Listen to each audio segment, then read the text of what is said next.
with Nintendo Switch, we see it's a hybrid of the home console and the handheld. Nintendo was very clear at first to say this is not a successor to either the 3DS or the Wii U. And then whenever they revealed the Nintendo Switch, they said it was first and foremost a home console. Yeah, yep, that's right. Yeah, with this obviously being a hybrid of the two, but Nintendo's saying that first and foremost, it is a home console.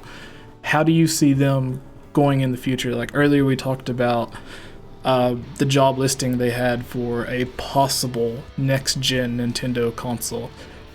After the Switch comes out, where do you think their focus is going to go? Do you think they're going to keep it in this hybrid of the two to where the next console is just a further, more powerful iteration on the Nintendo Switch? Or do you think they're going to go to something that is just handheld or just a home console? I'd like it if they continued with the hybrid, because I love the idea of having not just having my handhelds and my home games, but like being able to just have everything on one system. It's from a consumer standpoint way better in my opinion. Then I don't have to buy both my Wii U and 3DS. So I'd like it if they continue to do that, but I also understand it from a marketing standpoint. Suddenly they're not selling two consoles for every person but just one, that they might want to revert back to that. Also, when you were saying they were saying it's not going to be a successor, part of me thinks in retrospect that maybe they just meant they're dropping the Wii/3DS like moniker.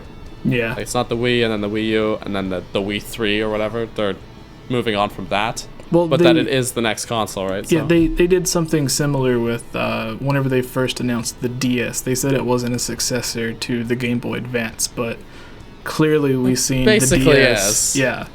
It wasn't a successor to the Game Boy line, but it was a successor to their handheld consoles. Yeah, so I think it's a successor. It basically is, even though from a moniker standpoint they've dropped it. So that's my thoughts on that. All right. I think they would still benefit from making a 3DS, and if you look at the Switch, I don't think it's set up as well for portability, obviously, than as the 3DS is, for a couple reasons. One, Nintendo does sell a lot of their systems to kids, or moms, obviously, and dads who want to give their child something for Christmas, or maybe they like Mario and they're like, oh, it's kid friendly, we'll give it obviously to our 8-year-old kid. Well, the 8-year-old kid's not going to walk around with a Switch because that thing is going to be broken very quickly. I've seen iPads come through stores that I would freelance for, Samsung tablets, everything you could think of just shattered by kids, whereas 3DSs and DSs that would come through would have things like charge port issues and stuff like that, not necessarily damaged as much by kids when it came to the screens. So I think Nintendo would still sell 3DS as well if they market them mostly to the younger audience, and the Switch can be kind of more of the premium handheld and home console experience for the older crowd. All right.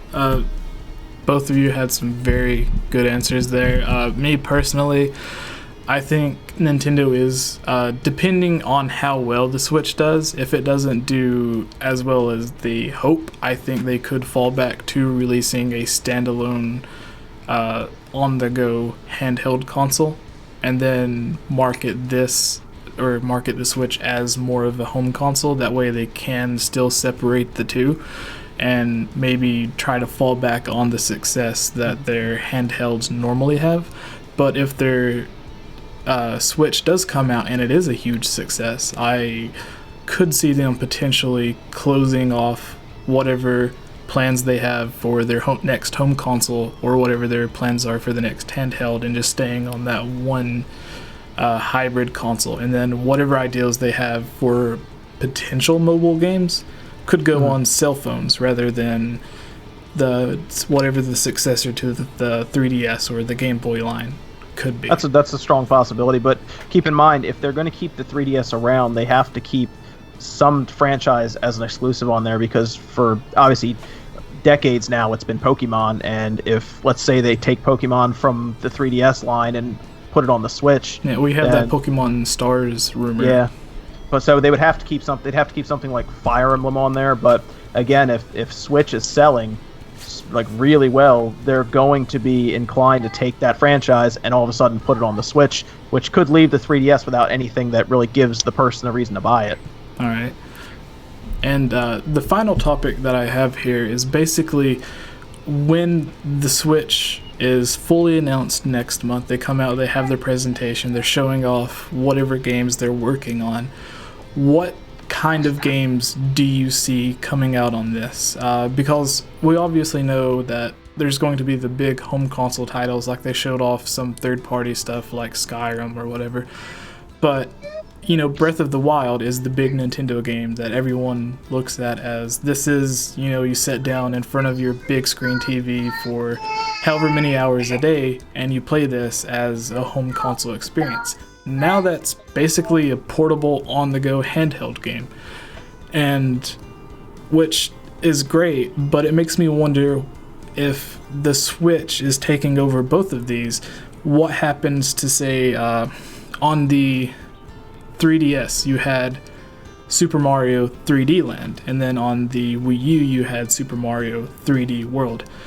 Both were in like the same sort of style, but obviously the 3DS had the downgraded, well, I wouldn't necessarily say downgraded, but obviously the Wii U version was the upgraded version meant for a home console, whereas the other was the, I guess you could say, the downgraded version of it, or like the basic version of the game. Do you think with the Switch being a hybrid of the two, it makes those 3DS type games less valuable? Like if, let's say after Breath of the Wild comes out, the next Zelda game they announce is something that's akin to A Link Between Worlds, to where it is this traditional top-down, on-the-go mobile Zelda type game. But you also have the capability of playing something as grand as Breath of the Wild on this, but yet you're getting this like watered down experience compared to the much larger Zelda game. Probably got a little bit confusing there. Are you talking about putting games out for the 3DS and the Switch side by side? Are you talking about like mobile? Cell phones having the game? I'm talking about, like, obviously the Switch is going to get these upgraded versions of Wii U games.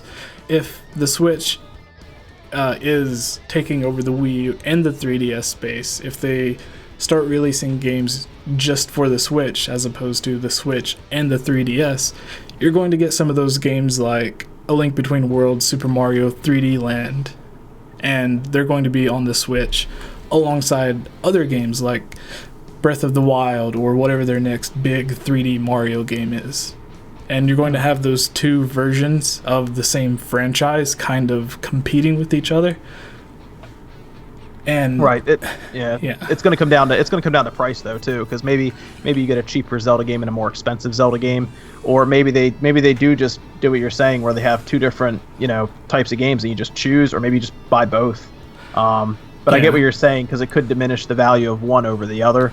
But it's better to have choices than no choice. So yeah, I mean, the way that I look at it is like there are really great 3DS games, and then there are the really great Wii U games. But if the developers working at Nintendo decide, well, we have all of this processing power we don't have to limit ourselves to what we did on the 3DS. Now we can go all in with these bigger, much grander games. Is that going to kill off the 3DS type games that we're used to getting, to where now we only get these much bigger games, and these are the new on-the-go experiences?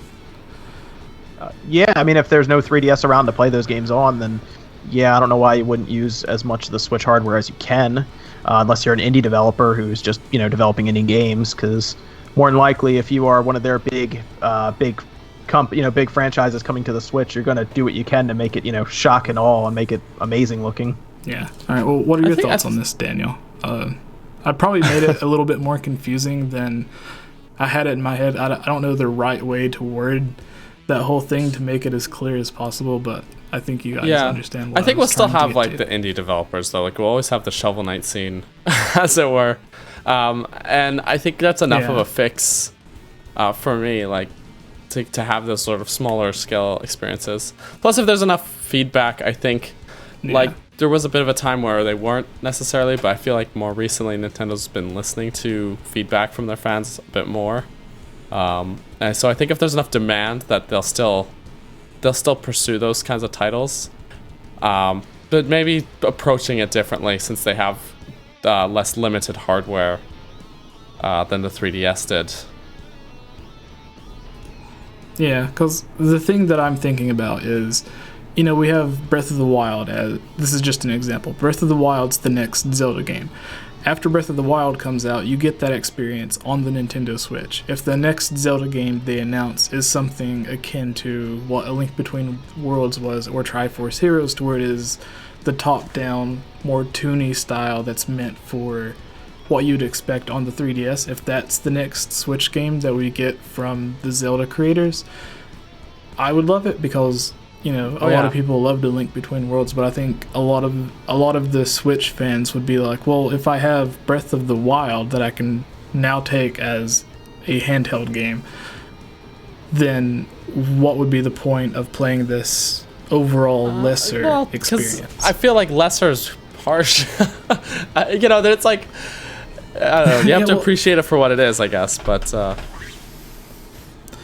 yeah, well, like, I mean, you know, like I was saying, I love A Link Between Worlds and some of the other 3DS Zelda games, but to the casual fan, like the person that looks at this top-down, toony type Zelda game and then they see something like Breath of the Wild, which is this huge world, why would they necessarily want to take the lesser I think the Zelda game? fans will still be in for it, though.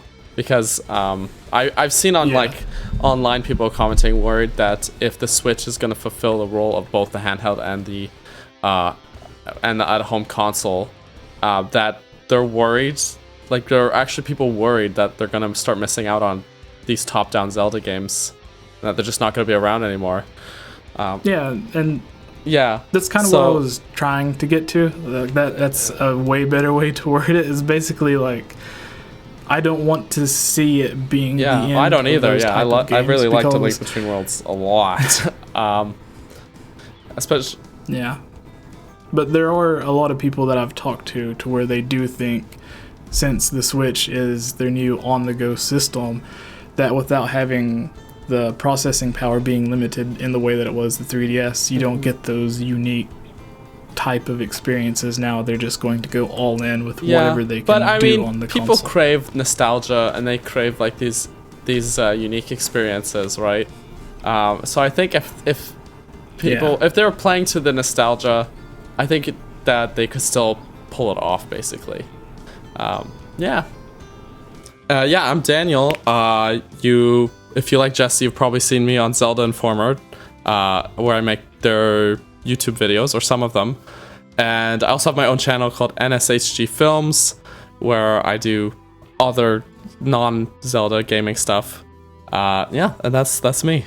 This is John at Spawnwave Media, and you can check me out anytime on YouTube. I pretty much post videos every day, or at least every other day, and I deal with technology, and it's recently been a lot of Nintendo Switch stuff just because it's been super popular and people are looking for, you know, news and explanations on it. But I pretty much do all of them, and I host a morning newscast called Newswave where I talk about the world of video games. I want to thank you all for watching this video. If you liked it, give this video a like and share it with your friends. If you haven't already, please subscribe so you don't miss out on future gaming news, theories, rumors, and discussions. Also, let me know your thoughts in the comments below on how it could be improved. Your feedback is the most important part of bringing the quality of content on this channel to be the best that it can be. I would like to take this time to give a huge thank you to this month's Patreon supporters: Jonathan, The Edge Network, Magic Tech Review, John Frank, and Harris Priest. This video was made possible by supporters on Patreon. If you would also like to support this channel, head over to patreon.com/GameOverJesse, where you can support this channel as well. Rewards vary from having your topic featured on a future discussion, seeing videos early, joining as a guest on a video, shoutouts, and having a custom avatar similar to my own drawn of you to match any video game or anime art style that you would like. Mine is of myself as Link, but you could choose to have yours any way that you would like.